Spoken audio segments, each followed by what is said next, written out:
एक जंगल में बरगद का एक पेड़ था। उस पेड़ के ऊपर एक चील घोंसला बनाकर रहती थी, जहां उसने अंडे दिए थे। उसी पेड़ के नीचे एक जंगली मुर्गी ने भी अंडे दिए थे। एक दिन उस चील के अंडों में से एक अंडा नीचे गिर गया और मुर्गी के अंडों से जाकर मिल गया। कुछ समय बीता, अंडा फूट गया और चील का बच्चा भी अंडे से बाहर निकला।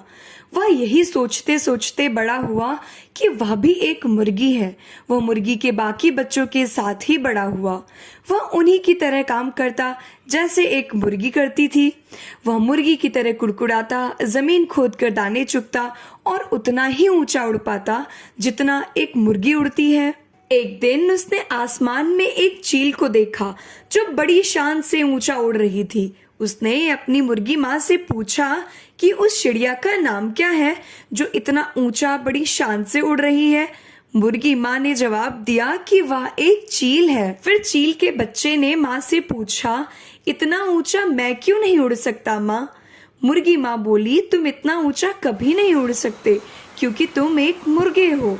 उसने मुर्गी माँ की बात मान ली और चील का बच्चा मुर्गे की जिंदगी जीता हुआ एक दिन मर गया। जब भी हम कुछ नया करने की कोशिश करते हैं तो हमारे आसपास के लोग हमें यही कहकर रोक देते हैं ना कि तुम यह नहीं कर सकते, तुमसे यह कभी नहीं हो सकता। और हम अपना इरादा यही सोचकर बदल देते हैं कि वाकई में हमसे यह कार्य नहीं हो सकता और हम हार मान लेते हैं। हम दूसरों की बात सुनकर इसीलिए हार मान लेते हैं ना, क्योंकि हमें खुद पर भरोसा नहीं होता, हमें अपने काम पर भरोसा नहीं होता।